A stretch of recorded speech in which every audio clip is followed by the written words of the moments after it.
So we're back here for day 2. We're going to be working on this doorway today. I got to move this junction box over to here. You can't ever hide a junction box in the wall. It's against code. You always have to have access to it. The other side of this wall is all destroyed. Where this plaster is in good shape, I cut it over here so it's nice and strong and can hold the box while I repair the other side. So we're going to go ahead and we're going to move this over.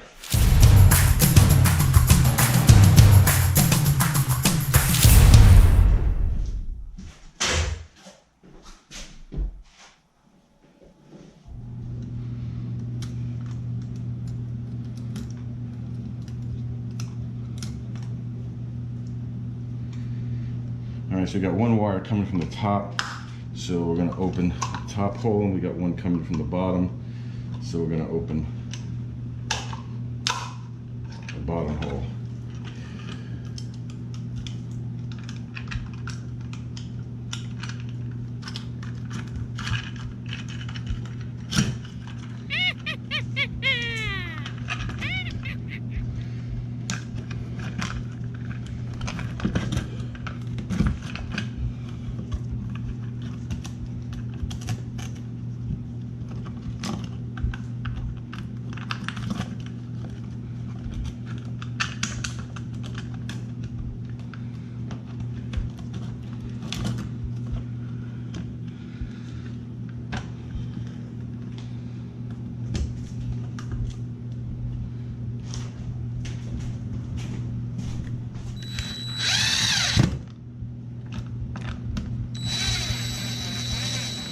Alright, so we got rid of this box here, rerouted it to this side of the wall. This side is going to need some repair, but this is a newer box with a newer switch, and that's not in the way. These, however, are in the way, and we disconnected this in the basement, so this is dead. So we can just cut this off and get rid of them. We got to cut that bottom piece out for the doorway anyway, so we'll get the wire out when we do that.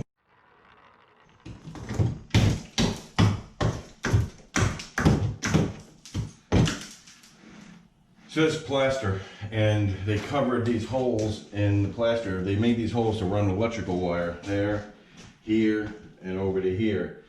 And the outside wall, come in close over here and look, is cement block. So it makes it very difficult to try to fill this back in again with plaster. They probably had strips running down there. I mean, I could nail into this using an actuated nailer, but and put a cleat back there and try to build it up with drywall. But I got some good stuff to show you. Actually, some great stuff to show you. This stuff is for gaps and cracks, and it's made to insulate the wall. However, if we fill the wall with this stuff, we can carve it out after the fact, and it'll ooze out on you. That's okay. Just let it ooze out. This is what we want. We want it to be an ugly mess like that. Sometimes you're going to have to do it in stages so you can build up upon it. Otherwise it's just going to be going down the hole. So we'll get this to harden first, and then we'll come back and we'll add more to it. I'm going to fill this hole.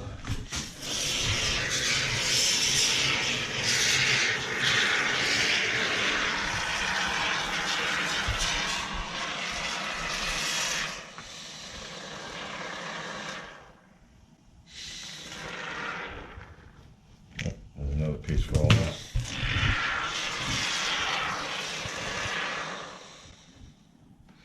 And we'll just let that harden up a little bit.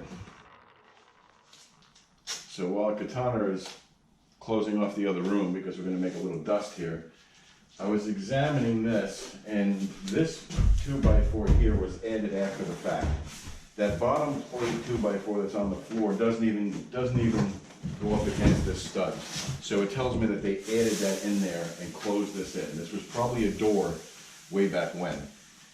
The homeowner looked online and found other houses in this area and went and took some open houses that were for sale in this area and saw what they had over here. And what they had over here was a pass-through window with a door. And I'm almost thinking now that maybe that was what the original was. They opened this up and made this the archway and closed this off, because this is definitely showing signs of being closed off. We got a 2x4 here. It doesn't reach the end of this 2x4. See, fingers go up in there, and it's none on this side. So this is something that was added after the fact. This has probably already got a header in it supporting the load for this area. So we're going to cut this 2x4 out of here, take this out, and see what we see.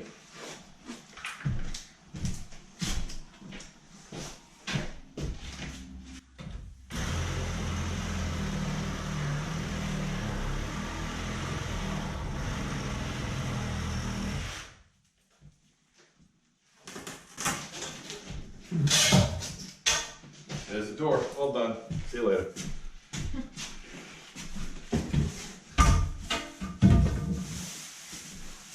So as you can see, the doorway,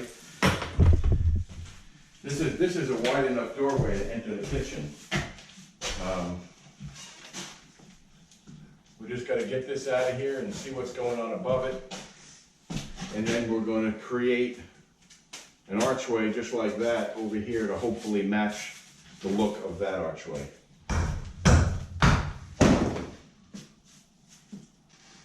You should have been over there, you could have played catcher. Yeah, this 2x4 doesn't reach on either side. There's a space everywhere. So this here is called a cat's paw. A lot of people don't know about it. It's like the claw of a hammer, much shorter, kind of shaped like a cat's paw. So what this is used for is pulling nails out that are flush to wood. You can actually drive this in next to the nail and underneath the head and then rock it back to pull it out. I'll show you a close-up here.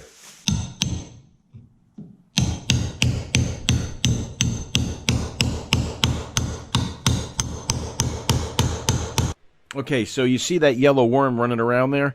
That is showing you that the 2x4 is not sitting on top of the header. Therefore, it's not part of any structural component of the home. We can remove the nails and pull it out.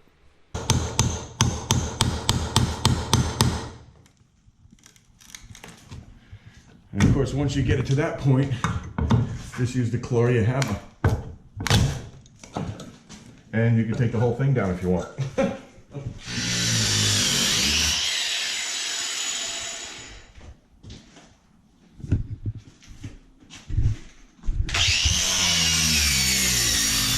Alright, so what I did was I made a series of cuts along the top of the doorway here.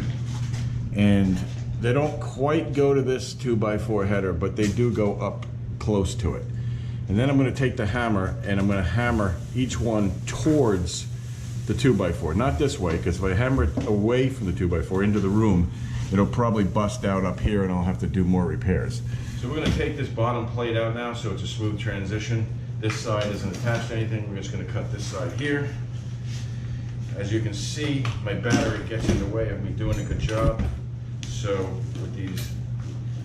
with the DeWalt ones, you got 4 ways. You can turn it sideways, you can go this way. I'm just going to turn it upside down so I have a flat surface to cut with.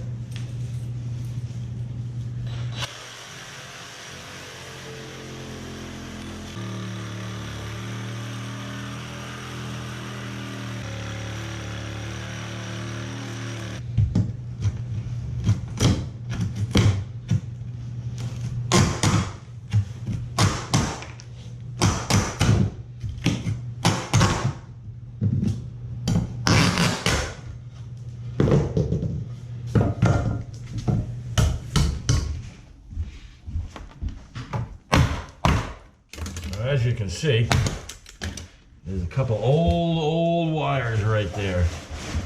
Really old. And dishwasher has to go in here. So we need to, these 2 wires are hooked up to the dishwasher and then pulled tightly down into the basement. So what we're going to do is we're going to put in a junction box inside the wall right here. We're going to leave the wall open because it's going to be hidden by the dishwasher and you can't hide junction boxes. So it'll be sitting right here. And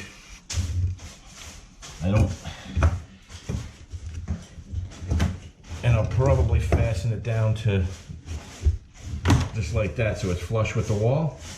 And then what we'll do is we'll take both of these wires into there, we'll connect them together so that becomes a junction box, and then we'll add a third wire coming out of it for the dishwasher. This way somebody can actually pull the dishwasher out to provide maintenance on it, which they were not able to do before. So I just gotta clean up this side here so that I have room to attach the new drywall.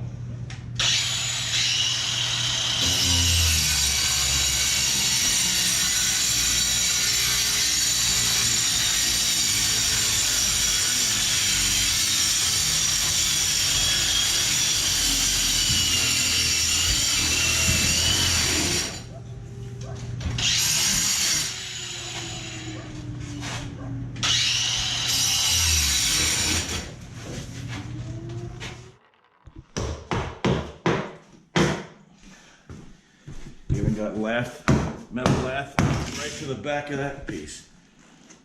We're going to build a wall. It's going to be built.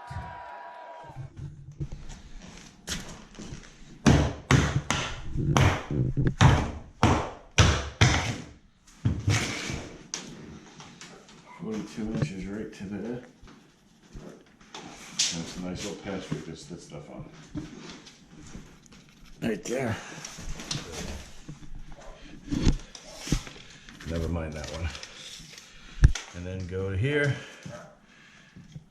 And it is 28 1/8. So we can just say 28. So 30 plus 28, 58. So this is going to be 58 inches. And then this is 42. But we're going to minus 1.5 inches off of it. So take an inch off, it makes it 41 and 40.5, right? So 40.5. So we need 2 of them at 40.5.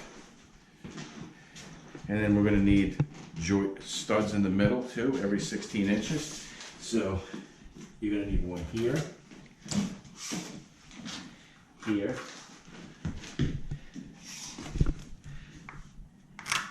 So you're going to need 3. Plus the 2 on the end, that's 5. So you're going to need 5 of them. You can write here because nobody's going to see it. 5 at 40.5. And then the bottom one is how many? 58? Yep. You're going to need 2 of them because you're going to need the top one. So 58 inches right to here.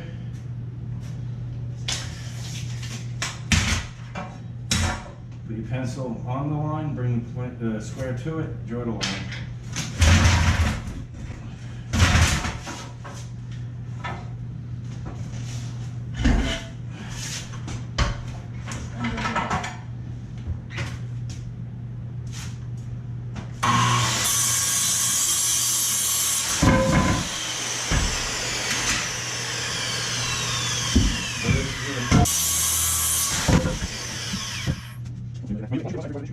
And then move the other side to the No.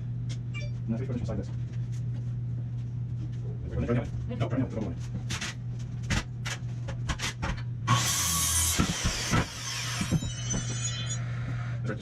And now the other side inside as well, and turn it over.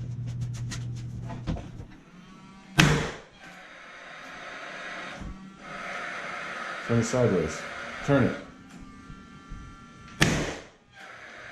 Alright, now drive some down in there. Just straight in? Yeah, not that close. Move over. Right there. Now alternate. Now come closer to me and go right there. Now go closer to you and go.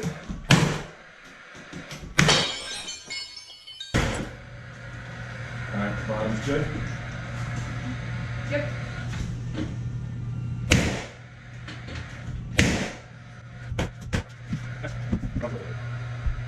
Yeah.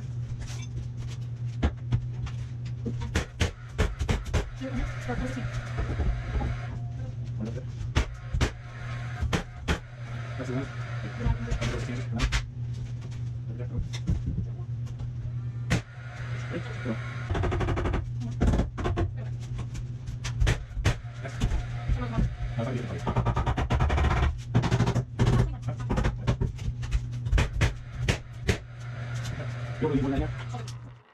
cut this 58 inches just like I did that bottom piece,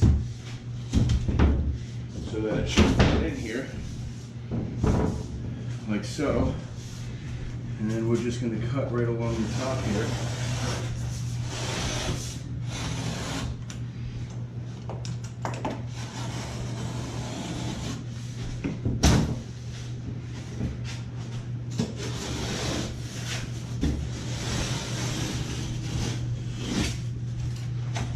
So,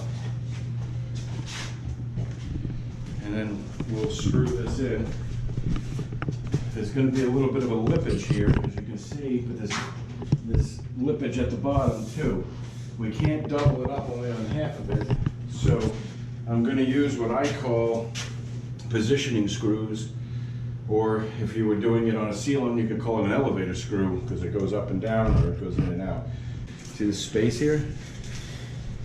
See there's a gap there? This really should be out further. It should be out even with that wall like that.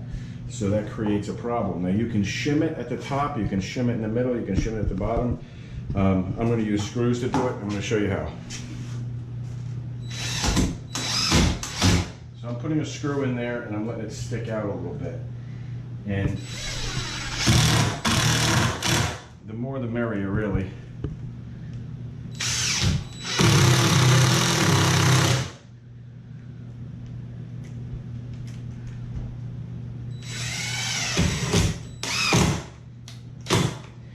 And then we'll put this back up in here, and when we push it in up against those screws, we can see that it's a lot flusher than it was. We got to put some more at the bottom, but that's definitely acceptable as far as transitioning. No, just a hair more.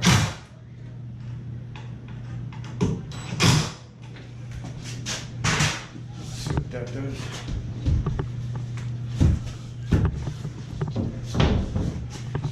And that looks nice and flush. Now the only problem with doing this is you cannot put a screw right here, because if you put a screw right here, you'll end up breaking the drywall. So you can attach it here and you can attach it here, but you can't tighten it so much that it pulls this in. See how that's weak right there? If it pulls that in, it will break it. So you got to be very careful with your screws that's in the inside. The bottom has to come way, look at that. The top and the bottom both need a screw. So we're going to pull this back out again.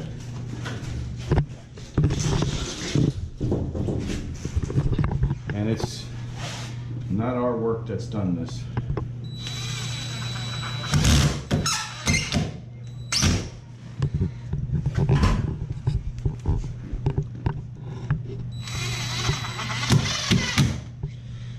Now you would be better off with shims, because you could screw through them, but there's no cabinets or anything going up against this, so it should be fine.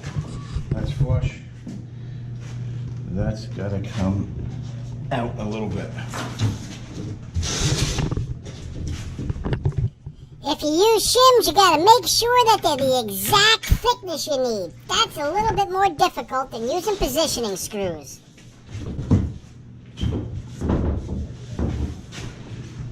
That looks good.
That's a perfect fit.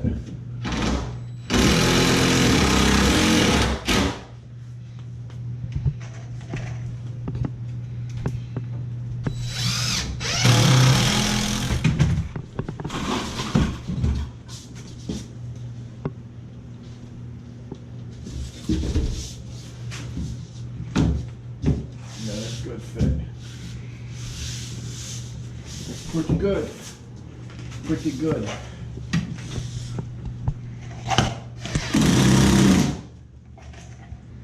Happens when you're working old houses.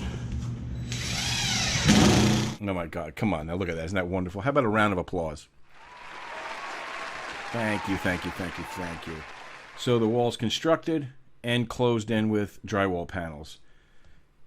All the mudding and taping will be done at the same time, so we're not going to do that in this film. Next episode will have the archway construction in it, and I think you're really going to enjoy that.